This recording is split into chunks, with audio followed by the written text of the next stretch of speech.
This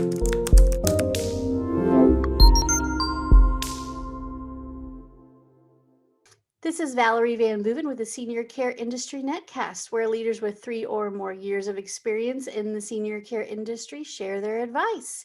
So let's get to it. Tell us who you are and what you do. Thank you, Valerie. My name is Jamie Miller. I'm an attorney and mediator. I own J. Miller Law Firm in Tulsa, Oklahoma. Awesome. Okay. And so do you tell us a little bit more about the elder law practice and what kind of services you guys provide? Sure. So for the estate planning side of my practice, it's wills and trust, obviously. I also like to at least have the conversation about power of attorney and advanced directives. Those are documents that would impact someone while they're living, but perhaps incapacitated. But good idea to have those in place as well. And then for the probate side, that would be if someone has a will or has nothing in place, then probate would be needed. So that's the estate planning and probate. Great. And these are lots of conversations that we need to have and often don't. So- Yes, they're uncomfortable, but people tend to tell me they feel better after they do. Yes, absolutely. And the family feels better. I mean, Yes. certainly not having to make these decisions without the input of the person who is having a health crisis or whatever is really hard. So doing it in Yes. advance is a really nice thing to do. Absolutely. All right. So what is the best thing about serving aging adults and their families? Sure. So my practice philosophy, just in general, for all of my clients, is to be proactive, to focus on minimizing problems and avoiding surprises. So when we're talking about aging adults and estate planning, they're facing their own mortality. They've decided they've put off decisions. They decided they want to get a plan in place and make the process after their death easier for their families. And they all tell me they don't want their kids, they don't want their family members to fight. That's very important to them. And so the practice philosophy of being proactive and preventing problems in that context is to really find out what their goals are. What do they want to happen? So sometimes they have a preconception of what they think they have to do or should do, whether that's putting in the oldest child in charge, and maybe that's not the best choice. But what do they really want to happen? And just be very clear about that and get sometimes the emotions behind that, and then put that in writing for a plan that makes sense to them. All right. That sounds, yeah, absolutely. I think all these things that we tend to put off are, I mean, the peace of mind that comes with having everything in place and ready to go, and having a will written, having maybe a trust, anything that will prevent people from fighting or help people with understanding your decisions. Oh my goodness, there's nothing that Yes. replaces that at the end, because it's very interesting, and I'm sure you see this a lot, is that when someone becomes ill or incapacitated or they pass away, all of a sudden people aren't getting along sometimes. Right. So it's always a great idea to, if you want to Yes. avoid that, for people Right. to, and it doesn't matter if you're a millionaire or you have very little to your name, people still find a way to get upset with each other. Sure. So Well, what I find, it's often not even about the money, it's about the emotions and the history behind that, yeah, and how they feel about their relationship, their position in the family. That's yeah. sometimes a lot of it too. Yeah, it's that historical, those arguments that happened 20 years ago, and Right. some of the things that have happened in their lifetime. So yeah, so you Sure. probably are a really good counselor, along with being a really good attorney. That is part of it. Thank you. Okay. I would imagine in your lifetime and in your career, your adult life, there have been people, there have been organizations. Sometimes people will mention their parents or grandparents, or sometimes people will talk about organizations that mean a lot to them. What has been the catalyst for your career decision? So I really, I wanted to run my practice a particular way, and to be very communicative with clients, and to only take the clients where it was a good fit, where I felt I could best serve them, and that I was the best attorney for them. So I don't do a lot of advertising. There's no walk-ins. I really focus on relationships, just in general in my practice.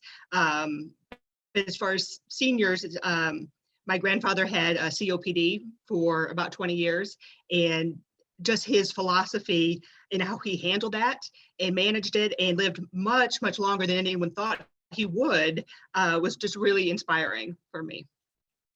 Yeah, I think a lot of our family members are oftentimes, and our family experiences in our lifetime are often part of how we make decisions about what we do in our lives. And Sure. that's awesome.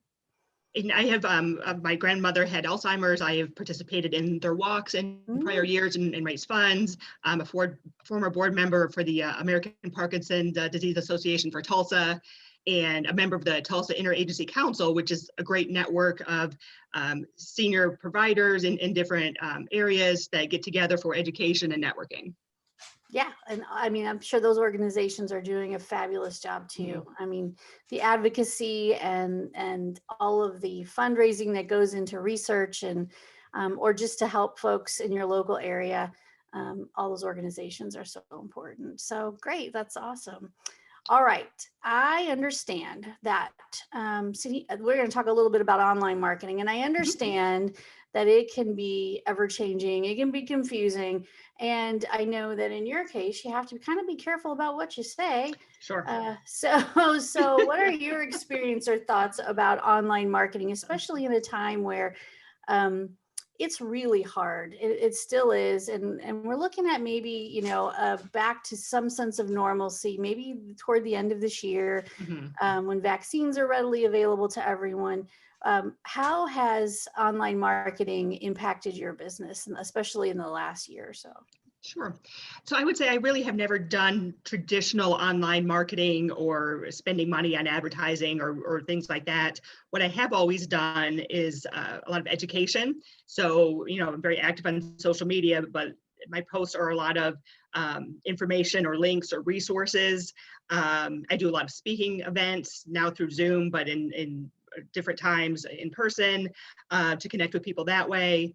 So it's really, it's mostly finding opportunities to connect with people, especially seniors in something very sensitive like, this planning. They are probably not going to trust their secrets, their history, and their money to someone just from an ad. They want to kind of know them, like them, trust them, know someone who knows them, things like that.